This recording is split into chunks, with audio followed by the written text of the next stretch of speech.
Praise the Lord.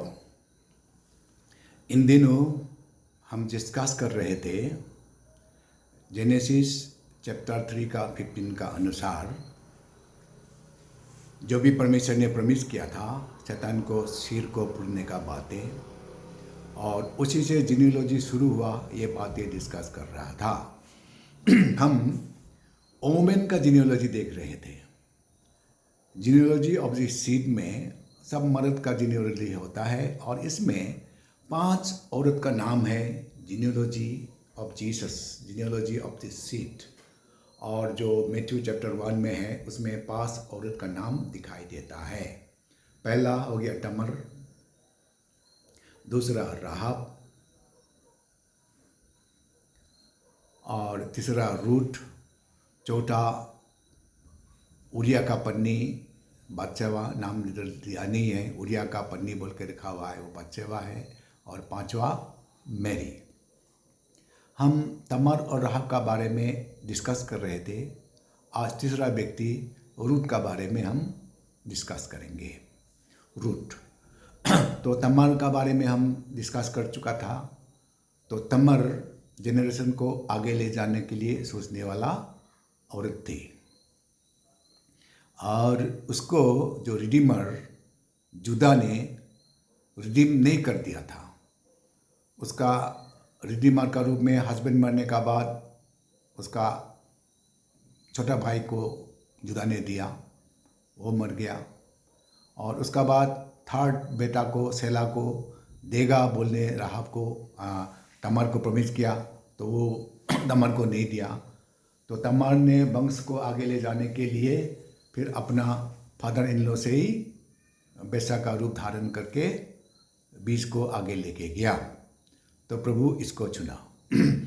तो उसका बाद राहब जो है जेरिको की एक वेश्या है, तो वो शादी करने के लिए कोई भी योग्य नहीं था।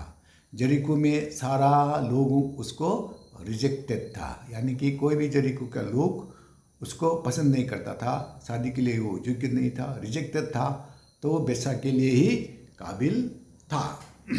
तो इसीलिए ये रिजेक्टेड आदमी, रिजेक्टेड औरत क्या था, वो इज़राइल का परमेश्वर को भाई मानता था, और इज़राइल का लोगों को, यानी कि परमेश्वर का लोगों को वो मदद करने के लिए तत्पर था। यानी कि मन में अच्छा विचार परमेश्वर का जन के लिए, परमेश्वर का लोगों के लिए। इसीलिए ये मन को देख के परमेश्वर ने उसके लिए सालमोन को मन को खोल दिया, और सालमोन शादी किया। सालमोन अभी रूट जो डिस्कस करेगा हम लोग, रूट का ससुर का, रूट का फादर इन लॉ का पहला, यानी कि बूज जिसको शादी किया, बूज का पिताजी यानी कि बूज का माँ का नाम है राहब। हाँ, सालमोन से राहब, सालमोन और राहब से बूज उत्पन्न हुआ। ये बूज को बाद में रूट का साथ शादी हुआ। आज तीसरा औरत रूट का बारे में हम डिस्कस करने जा रहे हैं। तो रूट का टाइम में, तो रूट का फादर इन लॉ एलीमेलेक, उसका 2 बेटा था, मेहलोन और चिलोन, 2 बेटा था, और नोआमी था। एलीमेलेक का नोआमी नाम का पत्नी और 2 बेटा था, और उन लोग बेतलहम में रहता था। तो उसी समय बेतलहम मतलब किसको दिखाता है? परमेश्वर का उपस्थिति को दिखाता है, परमेश्वर का राज्य को दिखाता है, परमेश्वर का प्रेजेंस को दिखाता है। तो परमेश्वर का प्रेजेंस में भी दुख कष्ट आ सकता है, परेशानी आ सकता है। तो इसीलिए परमेश्वर का स्वर्ग राज्य में दुख कष्ट आ गया, परेशानी आ गया, फेमाइन आ गया बेतलहम में। तो खाना पीना ढूंढने के लिए ये एलीमेलेक, नोआमी और 2 बेटा मोआब चला गया। कहाँ चला गया? मोआब चला गया, दूसरा देश चला गया, यानी कि परमेश्वर का उपस्थिति से दूसरा देश में भाग गया। तो यानी कि परमेश्वर का उपस्थिति से जाने से दुख तकलीफ है, इसमें से हम लोग पता चलता है। तो ये एलीमेलेक नोआमी गया मोआब में, और जाके दोनों जवान बेटा को 2 लड़की शादी कर दी। हाँ, एक का नाम रूट, दूसरा का नाम ओप्रा, शादी कर दी। और कुछ दिन बाद नोआमी का हस्बैंड एलीमेलेक मर गया, और कुछ दिन बाद दोनों बेटा भी मर गया।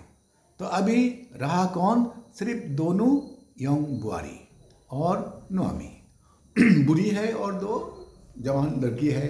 अभी क्या करेगा? तो इसी तरह उन लोग का 10 साल गुजर गया। अभी नोआमी ने सुना कि उसका देश में बेथलेहम में परमेश्वर ने आशीष किया और खाना पीना उधर भरपूर है। तो ये बातों को सुन के नोआमी ने निर्णय लिया कि मैं वापस जाऊंगा अपना देश। हाँ, अपना ज़मीन उस समय भी था, घर भी था, तो अपना देश वापस आने की निर्णय लिया। तो निर्णय लेके फिर दो बुआरी को भी बताया, तो दो बुआरी भी एग्री हुआ आने के लिए। तब नोआमी ने बोला कि तुम दोनों वापस जाओ, क्योंकि तुम दोनों जवान है, तुम दोनों जवान लड़की है। इस देश में ही किसी जवान लड़का से शादी करके अच्छा से जीवन बिताओ और मेरा साथ मत जाओ। मैं तो बुरी हो गया और तुम दोनों को फिर शादी कराने के लिए मेरा लड़का और पैदा तो नहीं होगा, और लड़का बाई चांस पैदा भी होगा तो तुम दोनों थोड़ी रुक पाएगा लड़का बड़ा होने तक, इसीलिए तुम दोनों वापस जाओ। जब ऐसा बोला तो छोटा बेटा का जो पत्नी बुआरी था ओपरा, वो वापस चली गई। लेकिन रूथ का विचार अलग ढंग का था। तो रूथ का विचार जानने की लायक है औरत लोग के लिए।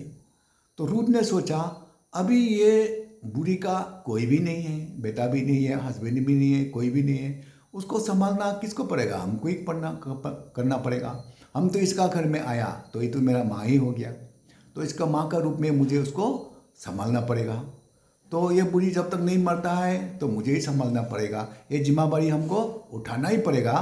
तो ये सोच के रूथ निर्णय लिया और बूढ़ी को बोला मैं आपको अकेला नहीं छोड़ूंगा, आप जहाँ जाएगा मैं साथ जाऊंगा, आप जो करेगा जो खाएगा मैं वहाँ खाऊंगा, आप जहाँ मरेगा मुझे भी उधर दफना दिया जाएगा, और आपका परमेश्वर मेरा परमेश्वर होगा। आप मुझे मत बोलो, मैं आपको नहीं छोड़ूंगा।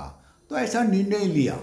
तो इस निर्णय के कारण देखा है कि इसका मन ठीक है और निर्णय पक्का है। तो नोआमी ने उसको बोलना छोड़ दिया और ये रूथ नोआमी को पीछा करके दोनों आ गया, अपना बेथलेहम पहुंच गया, नोआमी का अपना घर पहुंच गया।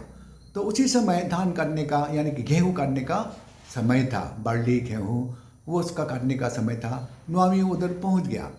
पहुंचने का बाद उसका जो बेथलेहम का जो है आदमी लोग है सबने चिल्लाने लग गया, नोआमी आया, नोआमी आया, नोआमी आया, क्योंकि पुराना आदमी 2 साल बाद आया है तो थोड़ा हलचल तो हो गई। तो नोआमी आया, नोआमी आया, तो ऐसा करके सब हलचल हो गया, ठीक है। और ये नोआमी ने सबको बता दिया कि ये रूथ अलग सा बुआरी है, इसने हमको नहीं छोड़ा, तो हमारा परमेश्वर को ग्रहण किया, इसलिए हमारा देश में आया।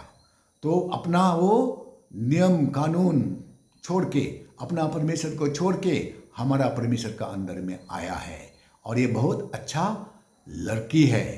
हाँ, बहुत अच्छा लड़की है, वो हमको सेवा करने के लिए आया है, हमारा यही लड़का है, हमको यही संभालता है, वही है, सब कुछ हमको देखता है बोल के नोआमी ने रूथ को एडवाइस करके बहुत ऊंचा उठा के रख दिया। हाँ, तो इसीलिए अपना बुजुर्ग किसी को गवाही देता है तो वो गवाही बहुत काम में आता है। तो उसी समय तो उधर आया, नया जगह है, खाना पीना नहीं है, तो ये बूढ़ी को खाना पीना कौन खिलाना पड़ेगा? रूथ ही खिलाना पड़ेगा। तो रूथ ने निर्णय लिया कि वो धान बार्ली काटने का समय है, तो वो बार्ली का खेती में जाके जिसने छोड़ा हुआ बार्ली को टुकड़ा मुकड़ा को बतूर के लेके आएगा, फिर दोनों आदमी के लिए जुड़ जाएगा। तो ऐसा करके तो नोआमी से परमिशन लेके वो गेहूँ बतूरने गया, गिरा हुआ को काटने का बाद छोड़ने कोई छोड़ता है, गिर जाता है, तो उसी को बतूरने के लिए वो गया। तो गया है तो फिर बोझ का खेती में गया। तो बोझ उसका रिलेटिव लगता है जो उसको छुटकारा दे सकता है, जिसका पास राइट है, ऐसा जगह में गया। क्योंकि बोझ का जगह में खेती में क्यों गया? दूसरा खेती में जाना था। तो ये तो नहीं जान के जहाँ गया वो बोझ का ही खेती हुआ। तो क्या हो गया? तो इसको देखने से परमेश्वर पहले से ही निर्णय करता है, इसको देखने से परमेश्वर के सर ने मनुष्य का मन को पहले से ही जांचता है। ये चीज़ को इंसिडेंस नहीं है, it is plan of God. तो सब कुछ परमेश्वर का प्लान के अनुसार होता है। तो रूट परमेश्वर का प्लान का अनुसार बोझ का खेती में पहुंच गया। तो उधर बोतुर रहा था, ठीक है। और दोपहर को बोझ आया। बोझ आके देखा है तो एक लड़की पीछे पीछे धान वो गेहूँ बोतुर रहा है, वो कौन है? तो पूछा। जब पूछा तो उसका नौकर लोग ने बताया ये नुआमी का बुआरी है, इसका नाम रूट है और मोआब देश का है, मोआबी लड़की है और नुआमी का साथ आया है। तब उसको पता चल गया कौन है। हाँ, क्योंकि रूट का ऑलरेडी फेमस करके रख दिया है नुआमी में, उस जगह में, बेतलहम में रूट अच्छा लड़की है। तो बूझ ने तब बोला कि तू किसी दूसरा जगह में नहीं जाना, जब तक मेरा गेहूँ ख़त्म नहीं होता है तू उधर ही बतुरना और हमारा लेबर लोग को तू देखना। हाँ, तू कहीं नहीं जाना, इधर ही आना, इधर ही बतुरना। तो बूझ ने उसको ऐसा बोला। हाँ, और रूट बहुत खुश हुआ। तो रूट ने बोला कि तू नहीं जानने वाला को इतना अनुग्रह करता है, हाँ, तुझे प्रभु आशीष करे बोल के रूट ऐसा उसको बोला। और बूझ ने भी उसको बोला कि तू मत डरो, इधर काटते रहो और तुमको कोई भी डिस्टर्ब नहीं करेगा। वो उसको नौकर लोग को, जवान लोग को बूझ ने ऑर्डर दिया कि इसको कोई भी डिस्टर्ब नहीं करेगा और वो चाहे तो वो कहीं से भी वो गेहूँ काट सकता है, ऐसा ऑर्डर करके रख दिया। तो इसीलिए वो शाम को वो थोड़ा सा कलेक्शन किया, उसको लेके उसका नुआमी का पास में गया और बूझ ने जो खिलाया उसका थोड़ा बचा हुआ को भी उसका ससुर बुढ़ी का पास लेके आया। तो ससुर बुढ़ी ने बोला कि किसका पास गया? तो रूट ने बताया कि बूझ नाम का ज़मीन में गया था, तो उसने हमको खाना भी खिलाया और कहीं भी मत जाओ बोला है, वहीं काटो बोला है। तो नुआमी ने बोला कि सही है, तुम दूसरा जगह जाने से उधर ही जाना अच्छा है, हाँ, उधर ही रहो, उधर ही काटो तो अच्छा होगा बोल के नुआमी ने बोला। तो रूट उधर ही जाता रहा और जाके जब तक बार्ली का वो गेहूँ का खेती ख़त्म नहीं हुआ, कलेक्शन पूरा नहीं हुआ, हाँ, उसको मरना नहीं मारा ना, तो तब तक वो उधर ही जाता रहा। तो जब उसका ख़त्म हो गया, हार्वेस्टिंग का पूरा ख़त्म हो गया, ख़त्म होने से उन लोग उसी समय में उधर ही सो जाता है। हाँ, ठीक है, जब माने ये होता है मरना मारता है बोलना हम लोग। हाँ, तो इसलिए जब पूरा कलेक्शन का अंतिम टाइम में वो उधर ही सो जाता है। तो ऐसा टाइम में आ गया, जब टाइम आ गया, नुआमी को मालूम है क्या करता है ना आदमी लोग। तो नुआमी ने बोला कि जब वो रात को जिसमें सोएगा तो चुपचाप जाके सफा सफी होके तू चुपचाप जाओ और मार्क कर लेना वो कहाँ सोता है, और रात को तू जाके पाँव का नीचे कपड़ा को उतर के तू सो जाना। तो रूट ने बोला, बुढ़ी उसको नुआमी को बोला, तू जो बोलता है मैं ऐसा ही करूँगा। देखो रूट का बात को सुनो, जो बोलता है मैं ऐसा ही करूँगा। इसलिए बुरा बुरी लोगों का बातों को जो सुनता है ना, उसका पास अनुग्रह आता है। रूट ने बोला कि जो बोलता है मैं ऐसा ही करूँगा। तो इसलिए वो उधर जाके रात को बोझ का पाँव तले सो गया कपड़ा उठा के। तो बोझ रात को उठ गया, देखा है तो एक लड़की है, कौन है पूछा है तो मैं रूत हूँ। तो बोझ ने बोला, धन्य है तू, पहले जितना हम लोगों को दया दिखाया है तू अभी और भी ज़्यादा दया दिखा रहा है, क्योंकि तू जवान लड़की है और मैं तो बुढ़ा हूँ। तो जवान लड़की धनी हो या गरीब हो, एक जवान लड़का का पीछे जाना चाहिए था, जवान लड़का ढूंढना चाहिए था। लेकिन तूने जानबूझ के मेरा पास आया, मुझ बुरा आदमी का पास आया, तो इसीलिए तू धन्य है, तू धन्य है। हाँ, तो इसलिए तू चुपचाप सुओ, कल सुबह मैं देख लूँगा, लेकिन मैं तुमको चुराने का पहला स्थान मेरा नहीं है, मैं दूसरा स्थान में हूँ। तो इसलिए तुम चुपचाप सो जाओ, कल सुबह मैं देखूँगा बोल के सुबह उठ के उसको थोड़ा गेहूँ दे के बेच दिया और वो चुपचाप वापस आया और नुआमी को बताया क्या हुआ। तो नुआमी ने बोला कि बूझ चुपचाप नहीं रहेगा, अभी कुछ करेगा। तो बूझ जाके मीटिंग बुलाया, गेट में जाके मीटिंग बुलाया, और जिसने छुटकारा देने का पहला हकदार था उसको बुलाया और विटनेस के लिए कोई एल्डर को गेट में बुलाया। बुला के बूज ने बोला कि तू नुआमी का ज़मीन को खरीद लो, क्योंकि मेरा पहले तू हकदार है, तू खरीद लो। तो उसने बोला हाँ मैं खरीद लूँगा उसका ज़मीन को। तब बूज ने बोला जिस दिन तू उसको ज़मीन को खरीदेगा तू तू नुआमी को भी खरीदना है और रूट को भी खरीदना है। क्योंकि ज़मीन को खरीद के दोनों को छोड़ नहीं सकता है, और दोनों को भी तो खरीदना है, यानी कि दोनों को भी तो रखना है। तो ऐसा बोला है तो वो रिफ्यूज़ कर दिया, क्योंकि मैं दूसरा और वंश नहीं बना सकता है, नहीं तो मेरा ही वंश आगे नहीं बढ़ेगा बोल के वो रिफ्यूज़ कर दिया। तो रिफ्यूज़ करने से उसी समय का नियम था जूता को खुल के दे देना। तो उसने जूता खुल के बूझ को दे दिया, और वहाँ का एल्डर लोग तो बूझ को आशीष किया, रूट को आशीष किया, बोला कि तुम तमर का जैसा हो, पेरेस पैदा करो, आशीष किया। और बूझ ने इसको इस रूट को शादी कर लिया, और इसी रूट से कौन पैदा हुआ? अबेद पैदा हुआ। अबेद से जैसे पैदा हुआ, और जैसे से डेविड पैदा हुआ, और डेविड का वंश से फिर कैसे यीशु उत्पन्न हुआ। फिर ये चौथा औरत, चौथा औरत को हम कल देखेंगे। चौथा औरत है कि उरिया का पत्नी, और उसका बाद मैरी। ये दोनों को हम कल देखेंगे, एक देखेगा नहीं तो दो देखेगा। तो इसलिए ये जो है ना औरत का जीनियोलॉजी, जो यीशु का जीनियोलॉजी में है, चैप्टर 1 मैथ्यू में है, तो जो लिखा है तो हम पढ़ा नहीं है, आपको बता दिया। तो ये क्या है? Women coming in the genealogy of Jesus Christ is very important.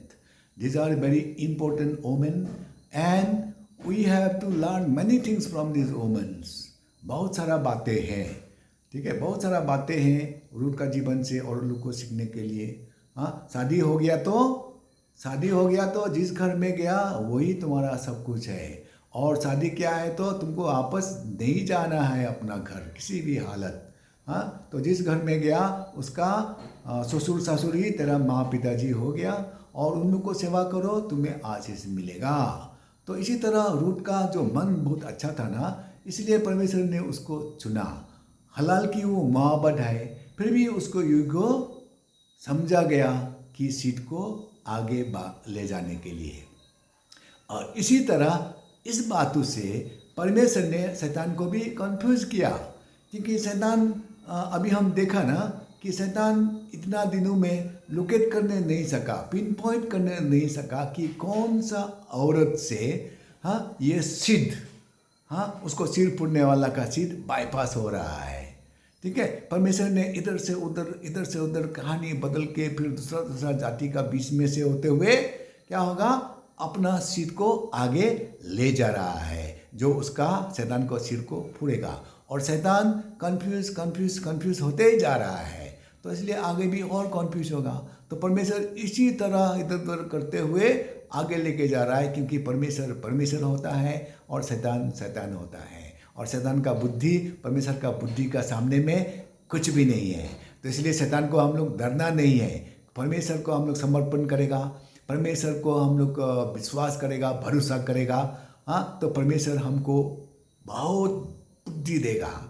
और शैतान अगर हमसे लूट भी लिया है तो वो 10 गुना परमेश्वर भर देगा, क्योंकि वचन में लिखा है कि जो भी तुझसे चिना है शैतान ने, मैंने उससे 2 गुना भरने के लिए आज्ञा कर दूंगा। स्वर्ग खोल दूंगा, आशीष का बारिश बरस दूंगा। और तू चिंता मत करना, मैं तेरे लिए चिंता करता हूँ। क्यों तू चिंता करता है? इसीलिए हमारा परमेश्वर बहुत बड़ा परमेश्वर है, उसका बुद्धि का सामने में कोई किसी का बुद्धि चलता नहीं है। यानी कि हमारा परमेश्वर ने शैतान को अपना सेवा करने के लिए बनाया था, लेकिन बहुत ज्ञान बुद्धि विजडम भरपूर सामर्थ्य दिया था, लेकिन उसने भी बहुत सेवा किया था सदियों तक ना। हम उसको मालूम नहीं कितना सालों सेवा किया, लेकिन उसको बुद्धि से भरपूर होने का कारण उसको स्वर्ग से गिरा दिया गया था। तब से लूसीफर शैतान हो गया, हम देखा है। इसलिए शैतान को क्या होता है, परमेश्वर ने अंतिम समय में सारा शक्ति सामर्थ्य को ख़त्म करने के लिए, सारा मठा को फोड़ने के लिए परमेश्वर का प्लान के अनुसार जा रहा है। एक दिन उसका सामर्थ्य को ख़त्म करेगा, उसका बाद एक दिन उसको पूरा ख़त्म करेगा। तो इसीलिए आज से 2000 साल पहले उसका सिर को पूरा यानी कि सामर्थ्य को ख़त्म किया है। तो एक दिन अभी उसको छोड़ के रखा है घूमने फिरने के लिए, हमें टेम्पटेशन करने के लिए, हमारा मन को जांच करने के लिए। परमेश्वर ने उसका पर्पस के लिए उसको पृथ्वी में छोड़ के रखा है। ऑन रिमांड, ऑन बेल, शैतान बेल में है। हाँ, परमेश्वर उसको इस्तेमाल कर रहा है, उसका जरिए हमको टेस्टिंग करता है, हमारे विश्वास को टेस्टिंग करता है। Praise the Lord. इसीलिए हम परमेश्वर में बने रहें, परमेश्वर हमको आशीष करेगा। तो परमेश्वर परमेश्वर होता है, उसका बुद्धि का सामने कोई बुद्धि नहीं चलेगा, कोई बुद्धि नहीं चलेगा। हाँ, परमेश्वर महान है। इसीलिए हमारा परमेश्वर कैसे शैतान को बुद्धू बना के लेके जा रहा है देखो। हाँ, माथा फूटने वाला को। तो हम और भी आगे जाएगा, क्योंकि हमने बताया कि हम ओमेन जीनियोलॉजी को बताएगा। मेन जीनियोलॉजी उधर क्लियर कर जेनेसिस में लिखा है, उसमें मैथ्यू चैप्टर 1 में लिखा है, लुक में भी है। तो लेकिन हम फीमेल जेनियोलॉजी देखना चाहता है, क्योंकि लड़ाई शैतान ने फीमेल का साथ कर रहा है। Praise the Lord. मर्द का साथ नहीं है, क्योंकि फीमेल से कौन जन्म होगा, फीमेल से कौन जन्म होगा, कौन सा फीमेल है, उसी को आइडेंटिफाई करने के लिए शैतान तत्पर है। जिस दिन आइडेंटिफाई किया उस दिन मार दिया, जैसे वो जेनेसिस 4 में, चैप्टर 4 में। तो अभी तो आइडेंटिफाई करने नहीं सकता है, तो क्या करेगा। तो इसीलिए और लोग का जरिए वो क्या करना चाहा, और भी हम आगे देखेंगे। तो हमारे साथ बने रहिएगा। इसी तरह हम थोड़ा थोड़ा ठीक है 20 मिनट से आसपास समय आपको लेते हुए हम आगे जाएगा। प्रभु आपको आशीष करे। हाँ, मैं धन्यवाद देता हूँ, यीशु का नाम से आप लोग को सबको आशीष करता हूँ।